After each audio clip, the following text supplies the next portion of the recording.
all right. Testing, yes. Sound levels seem good. Okay. Picking up the voice.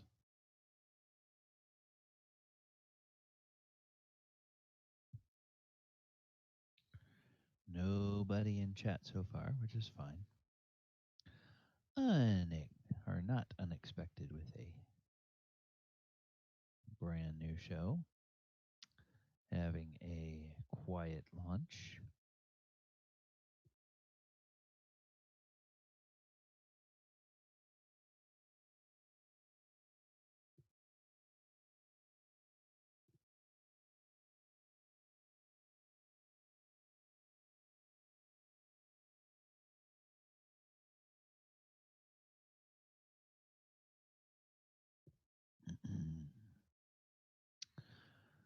All right. Good evening, everyone. My name is DM Gallibond, or at least that's what I go by online. Um, I am someone who has been a long time D&D DM.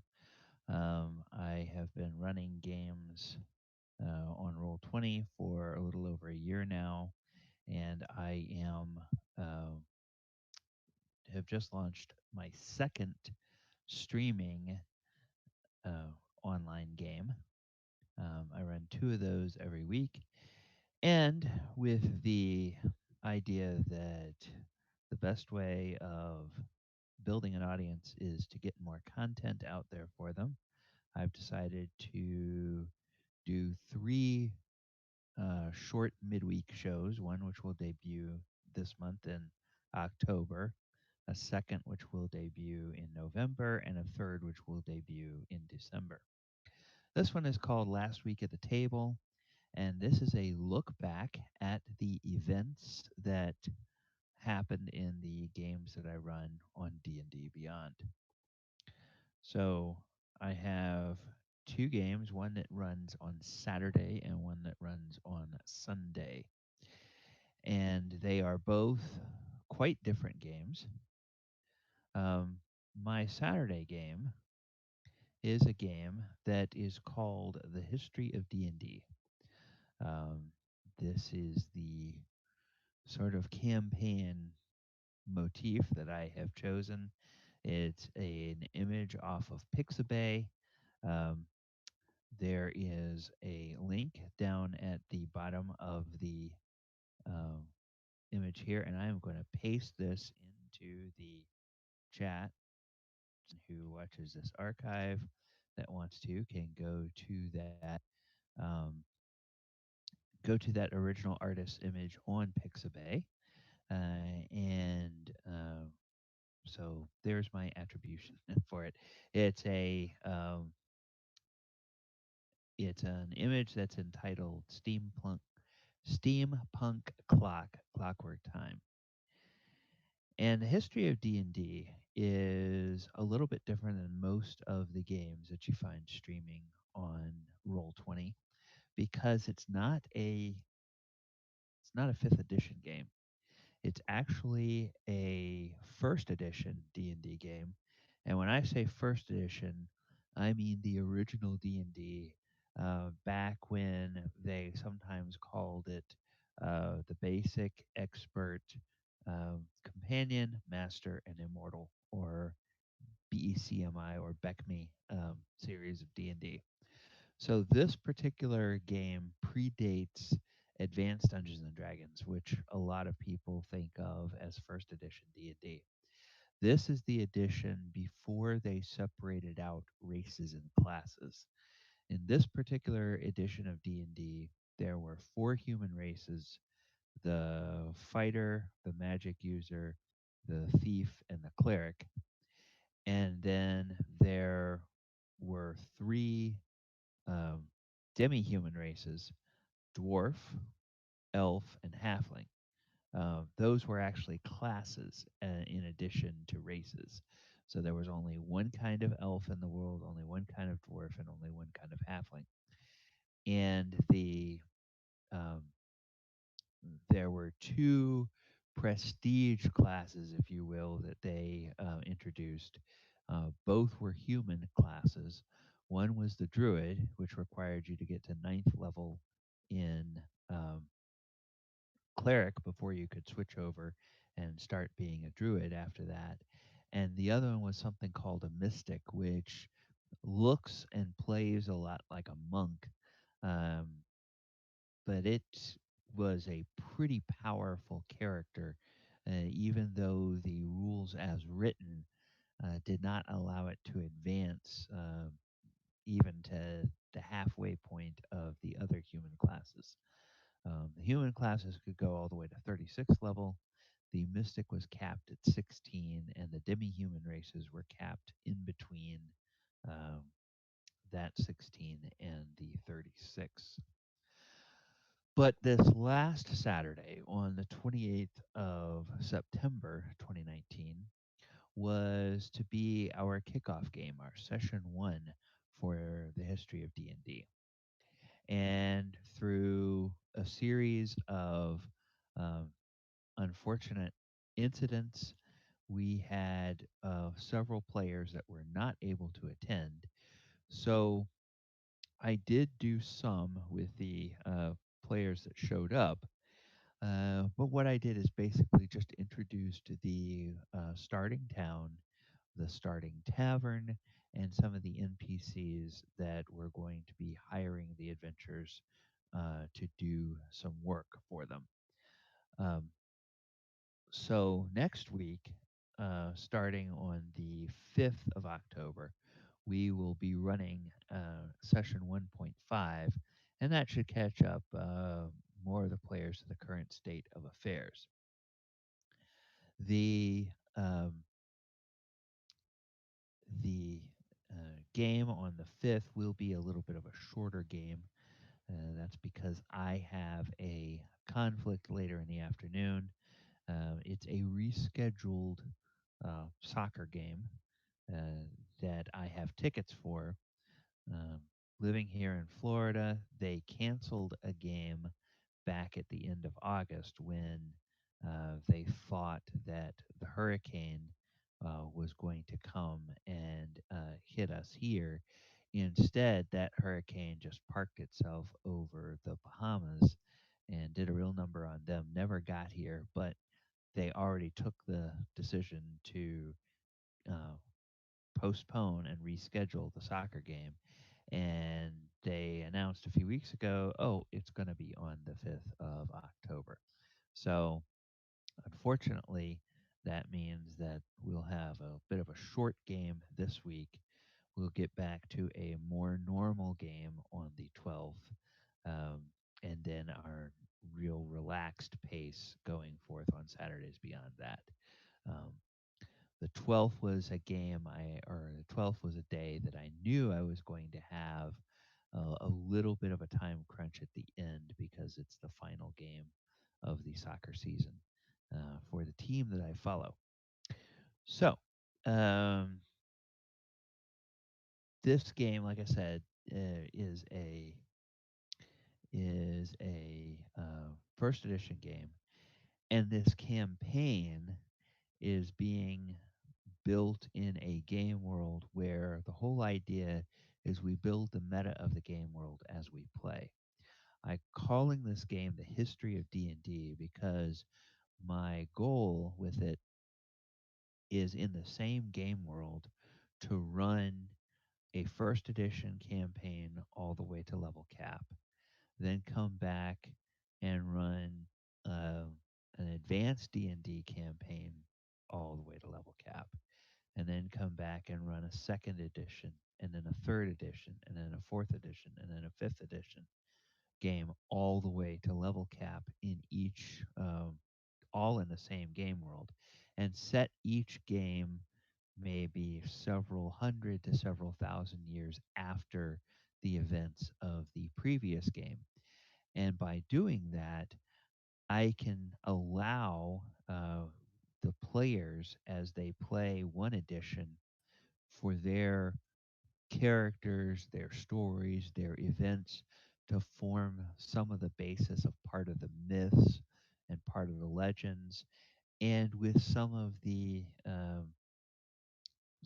tiers of D&D even allowing PCs to transcend into immortality, some of them can become maybe even deities or demigods for future editions.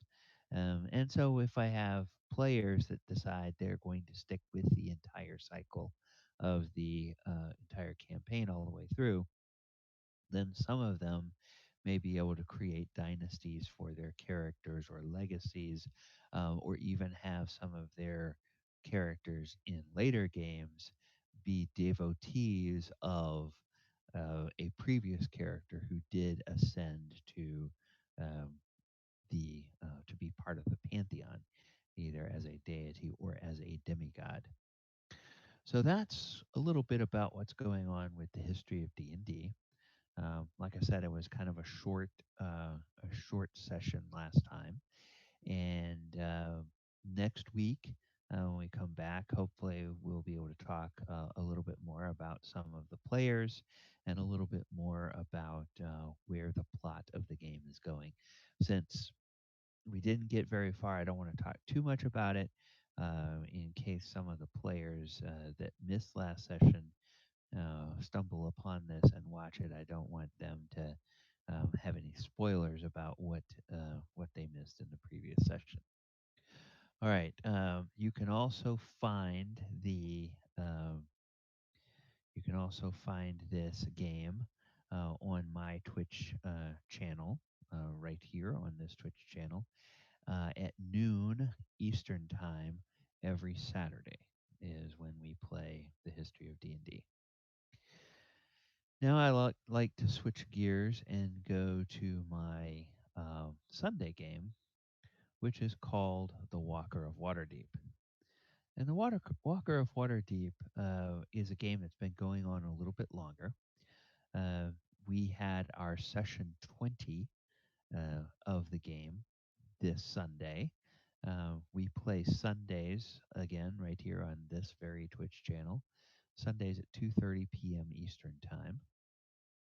And this game is a fifth edition game, but it's a game that was inspired by the 2018 release of the Guildmaster's Guide to Ravnica. There was something I had always thought about, which even before Wizards of the Coast bought the intellectual property of D&D, is I thought, well, D&D is such this cool fantasy game, and Magic the Gathering is kind of this cool fantasy game with cards, and they both have monsters and spells and heroic characters and these different planes that you can play in and all this kind of stuff. And I thought it would be kind of cool if someday there was a way of mixing the mythology of both of those. And I know that probably for years around dining room tables and um, possibly across other platforms like Roll20, um, there's probably been DMs doing just that. But I had never quite found a way of um, putting those together. And then when I saw the Guildmaster's Guide to Ravnica, it kind of clicked a light in my head. And I thought, oh, okay, well, now here's possibly a way I can do that. So I flipped through that book, added it to my digital collection on D&D Beyond, and began working on a concept for a game. That game launched earlier this year, and as I said, we've now 20 sessions into it. And this past Sunday was the grand finale of what I like to call Act One of our campaign. Um, the characters have risen from first level to fourth level, and in fourth level, something pretty dramatic happened that's tied to the origins of the game. So, let me take you back a few months to when the game began. Our heroes that we are following on this campaign, the PC, um, the main PCs of the players, uh, those characters were uh, asked to do a job by a mysterious mage that is living in Waterdeep. This mysterious mage identified herself as Tassinda Verlassen.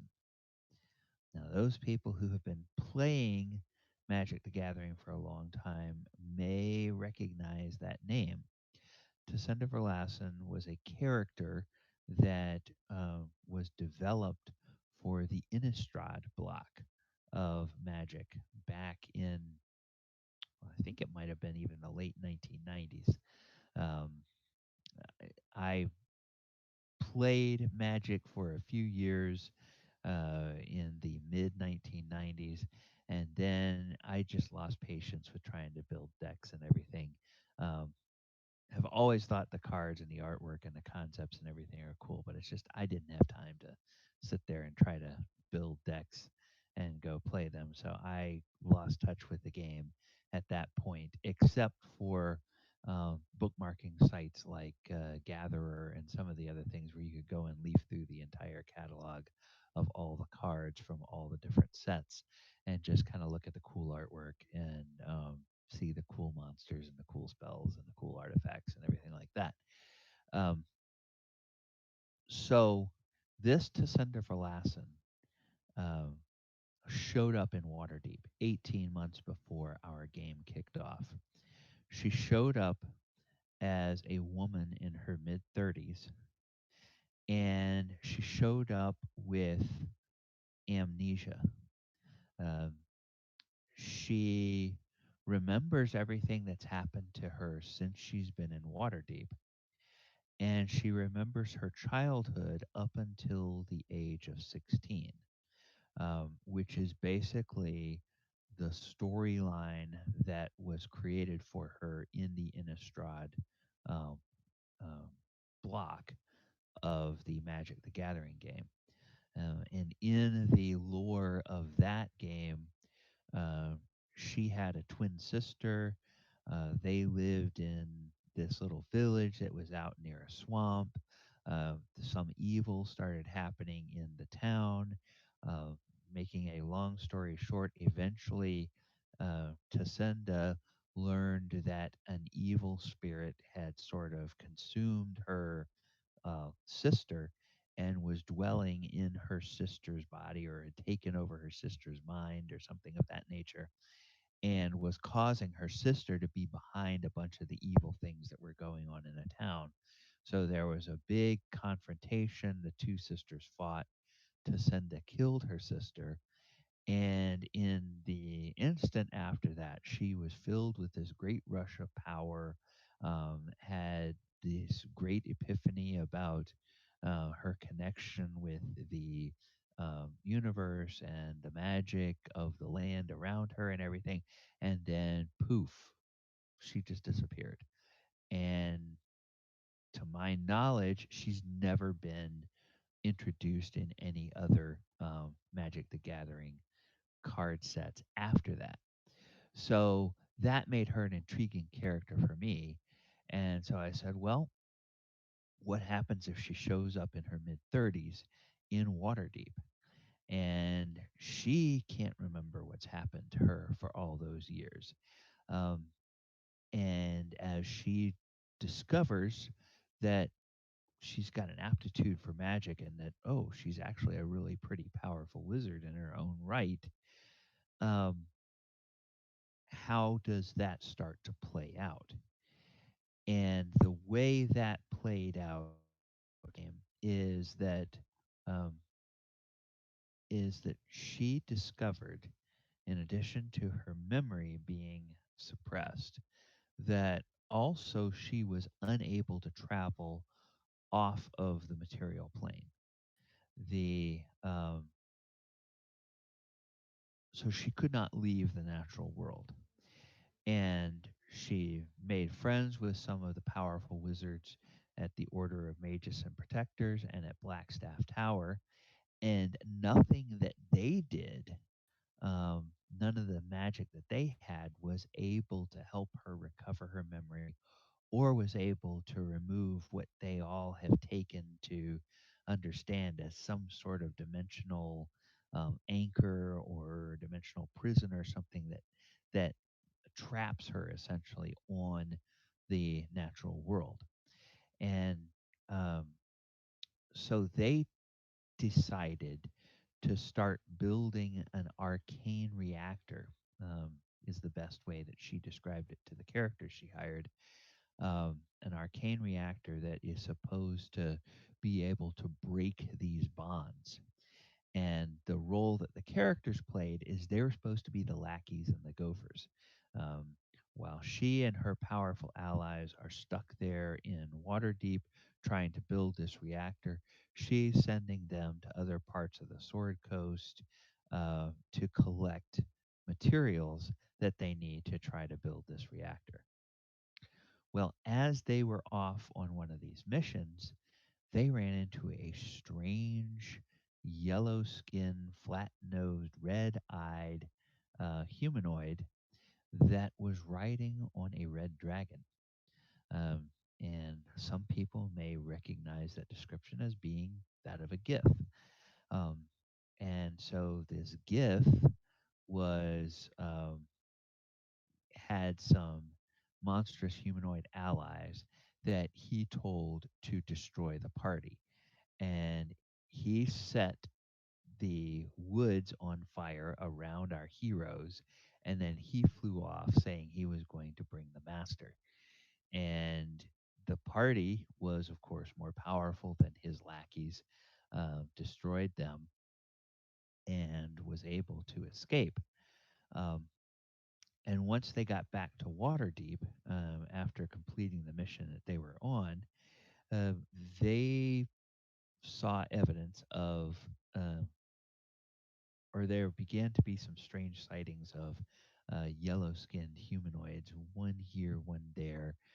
Some of them had friends in the city who said, "Hey, I saw something over around the place where you all are staying."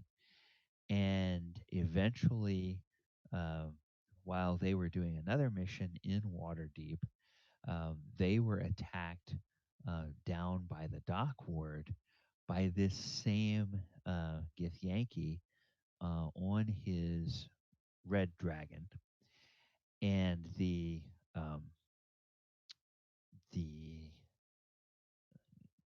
party was able to separate the Gith from the dragon, basically by using a heat metal, which made him mad, and he jumped off of his dragon to try to break the concentration of the caster of the heat metal. And once he was not on the dragon anymore, um, and the dragon could not use its breath weapon because he was right in the middle of all of the people he was fighting, they were able to destroy him. When they did, the dragon immediately seemed to go into some sort of a um, trained mode where it grabbed the corpse and flew off, did not continue fighting against the party. And a full scale invasion force consisting of 6 or 7 Githyanki astral vessels materialized over Waterdeep. Um, they had the intention of getting some slaves. They also had as a goal finding and stealing the 500,000 gold dragons that uh, Lord Dagult Neverember had hidden in the city. And they also kidnapped Lassen, who is the employer of my party. And then they gated out, leaving all kinds of destruction. You can imagine when a bunch of Githyanki and some red dragons fly into the city, even though they have the Black Staff and they have the Order of Magus Protectors, and they even have the walking statuary in Waterdeep, still those things can't be in all places at all times. And so they were still able to do quite a bit of destruction and kidnap a number of Waterdeep citizens that they took off as slaves for the Githyanki Empire. The session that we uh, finished up was a session that I call How the Other Half Lives. It's a little mini game that I've seen a couple of other DMs use, and I thought it was such a clever idea that I stole it for this game. And what it does is it allows the players to see and know things from a different perspective than their characters would.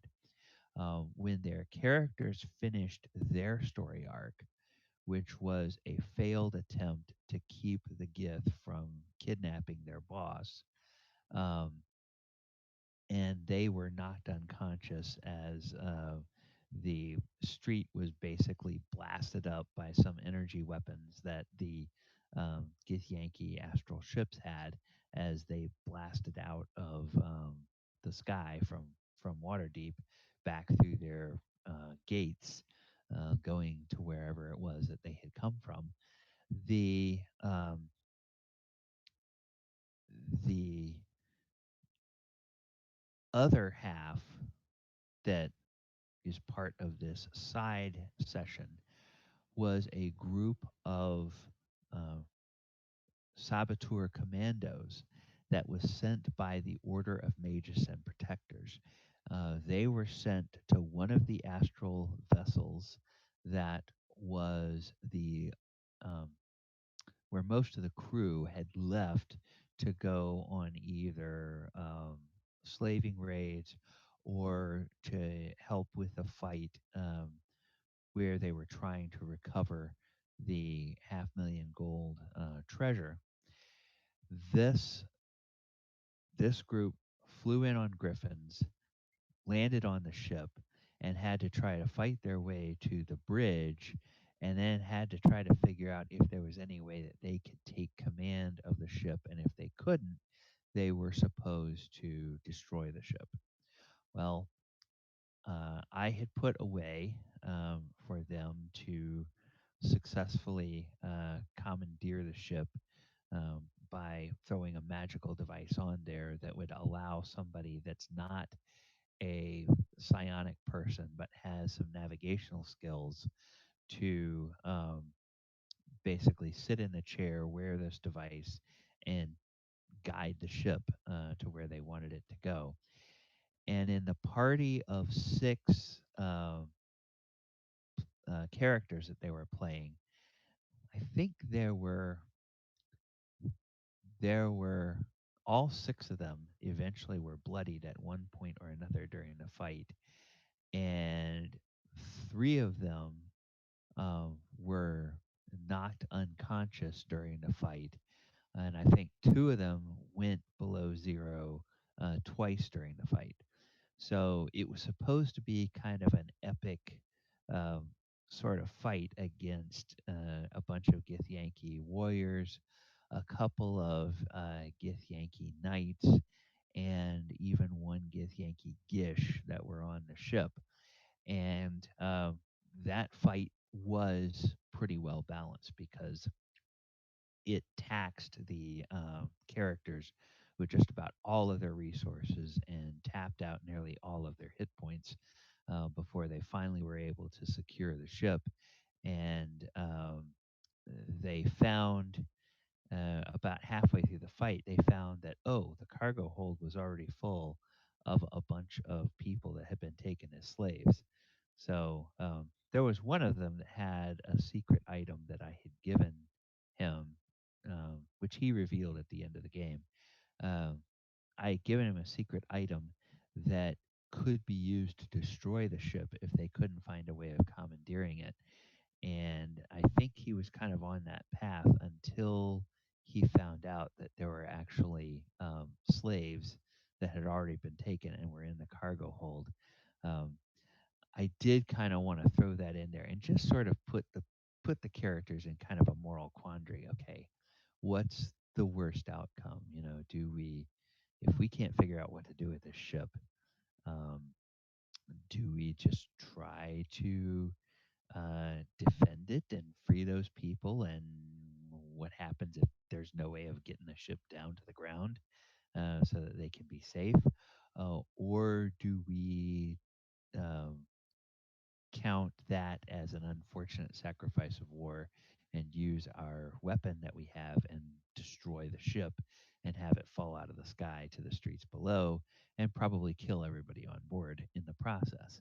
So, fortunately, they didn't have to make that decision, but there was a time when it looked like they might have to do so. Uh, I kind of like putting my players in a point where they have to kind of really decide, well, what would my character do in such a situation? All right. So now the link above is for the image for D&D game. Okay. Now I am the image that you see here is also from Pixabay, and this is from an artist who goes by the name Dark Souls One, um, and the image is called Astral Traveler. It's one of many images created by the artist, and again, both of these images come from Pixabay, um, which has a you know uh, fair use license for the images that are put up there. But I do want to make sure that not only do I provide attribution, but that I also provide links to the images on Pixabay. If anybody likes them, you should go and give credit to, or you should go and like the image on Pixabay so that the artist knows that you liked their handiwork. Um, and of course, for this artwork, the copyright and the IP remain those of the original creators. And then this, so the link above is for the image for um, uh, now. Um, Now the Walker of Waterdeep game is again on this very Twitch channel. It happens every Sunday at 2:30 p.m. Eastern Time.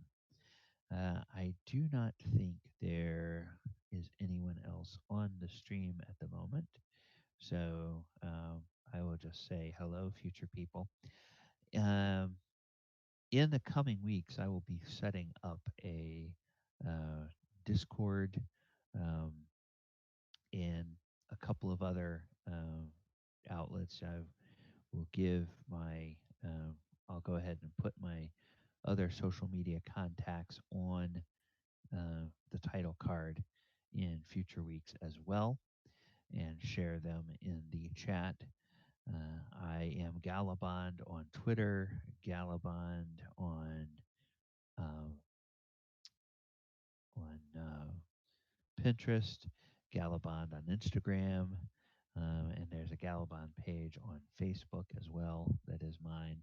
Um, I also have a blog that has daily content, which every Monday I do a monster of the day. Every Tuesday, I do a mini review of a D&D or tabletop gaming related podcast. Every Wednesday, I feature an arcane spell from one of the editions of D&D or from Pathfinder. Every Thursday, I feature a divine spell, again from the history of D&D or from Pathfinder. Every Friday, I talk about lore, which usually is a lore about a particular adventure or a particular campaign setting or something of that nature. And I give information on where that can be purchased, usually either through DM's Guild or Drive Through RPG, which are two online sites that the major publishers have combined to create, where people, both industry publishers and individual players, can create and legally sell um, their work for uh, the game of D&D, Pathfinder, and other such tabletop RPGs. And Saturday, there's a focus on combat, and Sunday, there's a focus on skills. Um, again, from all the various different iterations of the game, um, of D&D, and of Pathfinder. I really haven't branched out into any games beyond those two, and that's simply because there's so much information to mine out of just those games and so many different editions that there's a lot to do.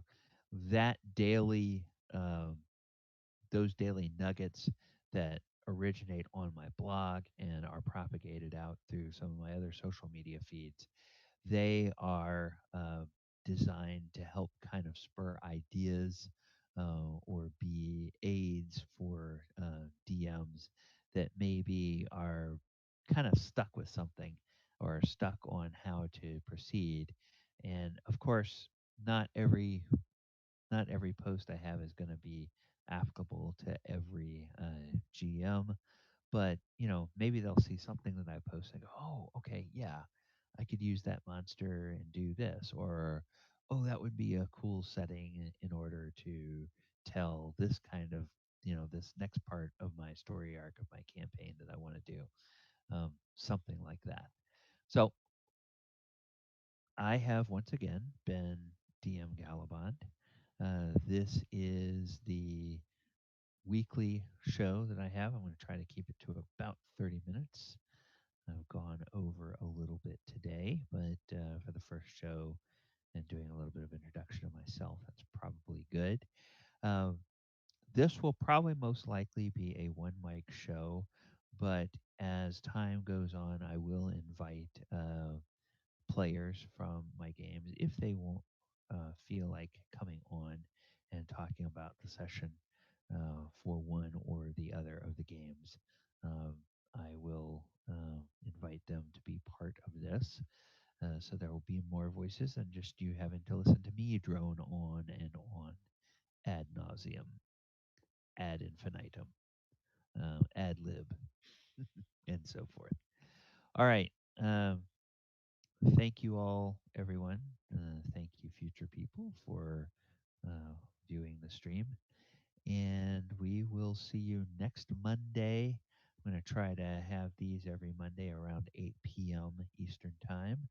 And they will be, of course, archived on Twitch. I'm also recording these, and we'll eventually be putting them up on my YouTube channel. So look for this every Tuesday. Did I say Monday before? I'm sorry. I meant every Tuesday at 8 p.m. for the uh, for the last week at the table show. All right. Well, thank you very much, and I will talk to you all later. Good night.